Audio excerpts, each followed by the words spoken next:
yllit, miq, kujdes. Plaset fabula e dytë në ekran radio.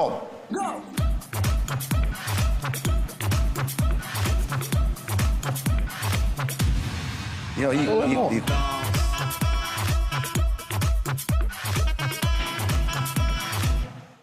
Kulla, nuk duhet të harrojmë që për 20 minuta unë duhet të lë të lirë ty. Sepse vazhdimi i emisionit duhet të fillojë patjetër në orën 10, pjesa e dytë. Se ashtu është një muhabet që sa them më tani. Do e kuptosh kur të vesh në shtëpi ta shohësh. Hungaria tërhiqet nga gjykata penale ndërkombëtare. Duhet thënë që ky është një lajm jo i zakonshëm. Jo i zakont. Se Hungaria është pjesë e NATO-s, është pjesë e Bashkimit Evropian. Bashkimit Evropian më rëndësishme. Mirë, është dhe e NATO-s. Po përse e NATO-s, po Amerika nuk e njeh gjykatën penale ndërkombëtare, por si drejt, po ke drejt, dakor. Do të thoshe që është pjesë e strukturës. Pavarësisht se Orbani duhet thënë është deli e zezë. Deli e zezë e Europës. Nuk e duan, mezi presin që ai të ikë etj. Se kundërshtoni, kështu për mua në shumicën e gjërave ka drejt, po çon si ka. Tani u trojtë nga kjo. Kjo ndodhi pasi vizite, nuk e di let jo ka imazhe apo jo, pasi vizite të Netanyahu në Budapest. Netanyahu në Budapest. Bukur. Tani kulla po të lë ty të ma shpjegosh ti histori. Shumë. Çfarë interesi ka Orbani vëlla? Orbani, Fal, që të thotë ne dalim nga gjykata penale ndërkombëtare, e bën sepse ky është mandati i fundit i tij dhe e di shumë që ai do fitoj, duke qenë se rivali i tij, i shoku i tij brenda partisë, është disa pikë më sipër në sondazh. Ta shohim nëse do fitojë apo. Nëse çon si ka, ai në sondazhet del më sipër. Ta shohim nëse s'do fitojë. Atje bëhet zgjedhje normalisht, nuk ka manipulim zgjedhjesh.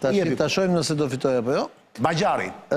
Atëre, çështja është shumë e thjeshtë. Orbani është aleati kryesor i Trumpit në Bashkimin Evropian. Kjo gjë ka ngritur gjitha antenat kundër Orbanit nga ata që drejtojnë sot Bashkimin Evropian. Dhe zotëria në fjalë kryeministri i Izraelit Bibi Netanyahu është aleati kryesor i Trumpit në lindjen e mesme pas njerësh me Arabinë Saudite. Praktikisht Arabia Saudite, Izraeli edhe Amerika nuk e njohin gjykatën penale ndërkombëtare. Dhe rreshtimi i Orbanit me Trumpin dhe me politikën e Trumpit dhe me Netanyahu kundër gjykatës penale ndërkombëtare është paralajmërimi i asaj që Trumpi ka thënë evropianëve shumë qartë që ne kemi diskutuar këtu në atë që thoshte G.D. Vance kur flitet për Yemenin, që thoshte unë urrej tek ato përgjimet e sinjalit që ata po përgatisin sulmimin. Urrej të ndihmojë Europën, po. Unë urrej të ndihmojë Europën. Ky është paralajmërimi që nëse vazhdon kjo lloj lufte, atëherë plani tjetër është prishja e Bashkimit Evropian dhe do filloj pikërisht nga këto gjëra. Ky është sinjali i parë. Mos ja fut kot. Ti e ke si sinjal e parë të shkrirjes së BE-s, të shpërbërjes së BE-s. Dhe ndërkohë ky tjetri këtu i gjati që udhëhej Shqipërinë, kryeministri ende në detyrë, vazhdon thotë në 2030 jemi në BE. Po sepse ky ka kuptuar që BE-ja është në krizë shumë të madhe dhe antarët e BE-s sot kryesorët e shohin që një nga mënyrat për të mos e shpërbërë BE-n është të bëjnë atë që s'kan bërë në 30 vjet, pra zgjerimin e BE-s në Ballkanin Perëndimor. Pra ky e ka kapur si sinjal, ka informacion sepse duke qenë kryeminist ka shumë informacion dhe ka lidhje në gjithë atë botën e politikës europiane dhe thotë që atëherë me që jam unë ta bëjmë shpejt antarësimin në BE. Nëse kjo është çështje tjetër do ja dalë apo jo se zvarret nga ai. Po sigurisht pra, po këto janë sinjalet. Por sinjali është që me daljen e Hungarisë nga gjykata penale ndërkombëtare, Hungaria mund të pasohet dhe nga vendet tjera të Bashkimit Evropian, të cilat janë pro-Izrael dhe pro-Trump, do ta shohësh. Po kush mund të jetë? Po do ta shohësh. Maksimumi mund të jetë, se di, Slovakia ndoshta. Slovakia, por mund të jenë dhe vende tjera, mund të kemi janë të gjithë kabal vendet tjera, me janë të gjithë mondialistë. Mos rri i bindur që Giorgia Meloni nëse shkon kryeministri i Izraelit në Itali arreston kryeministrin e Izraelit. Pra këtu kemi të bëjmë me panoramën e asaj që do jetë bota e re. Izraeli nuk është një fuqi që ti mund ta shkatërrosh me një vendim gjykate ose me një urdhër prokurori. Dim gjykulla, pra kjo është vijimi i asaj betejë që ka filluar Trumpi me rikthimin e vet në pushtet, ki parasysh. E firmosi Orbani këtë apo ishte thjesht deklaratë? Jo, ishte deklaratë, po ai atë e kalon dhe e bën parlament. Merr vendimin dhe kalon në do ta bëja mos ishte bllaf. Unë mendoj që do ta bëj. Do ta bëj. Po unë mendoj që nuk e ka thënë rastisht dhe do ta bëj dhe ftesën për Netanyahu në Hungari. Nuk e ka rastisht, aq më tepër, shikoj unë Hungarinë e njoh mirë.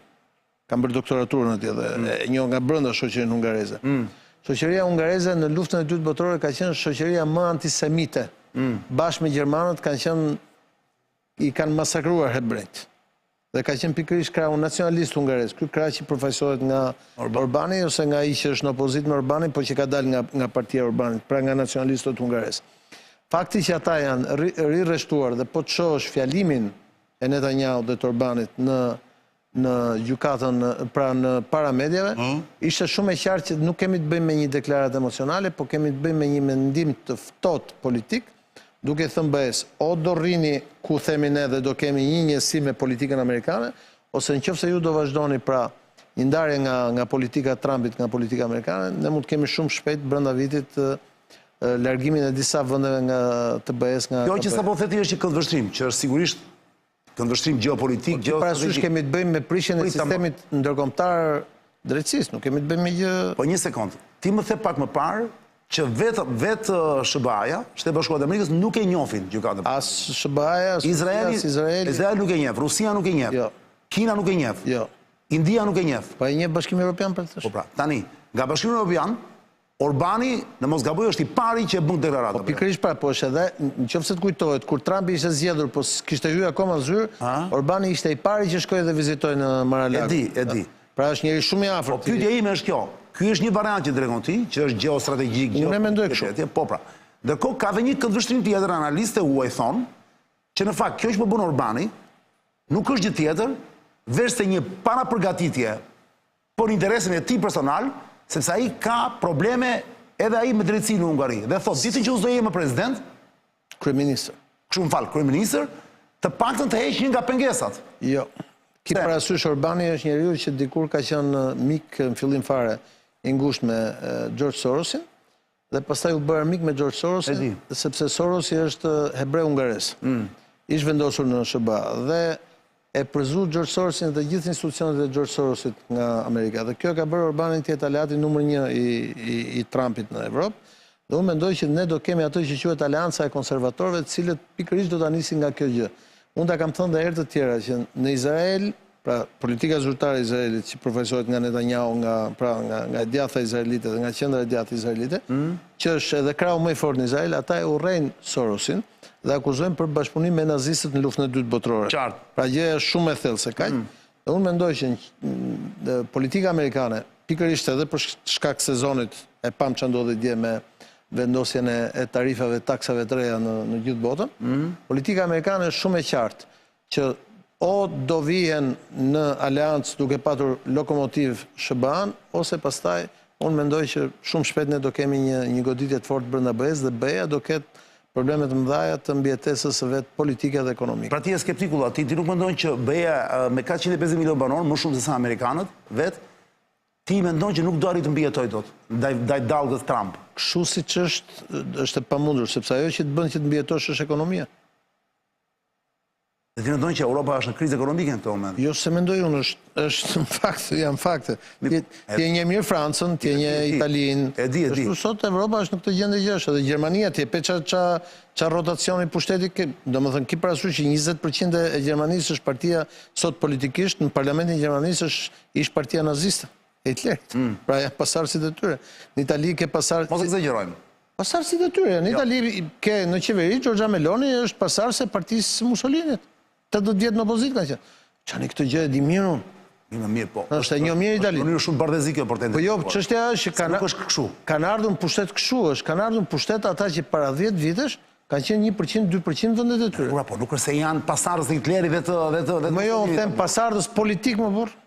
Pasardhës politik është tjetër gjë. Pra, kemi të bëjmë me një logjikë komplet ndryshe politike. Pra, kemi të bëjmë me një europianizëm dhe një anti-europianizëm të fortë që kanë filluar të përplasen hapur me ardhjen, ka qenë dhe më përpara kjo gjë, po me ardhjen e Trumpit pushtet kanë filluar të përplasen hapur. Ledion, plas fabulën e tretë për kullën.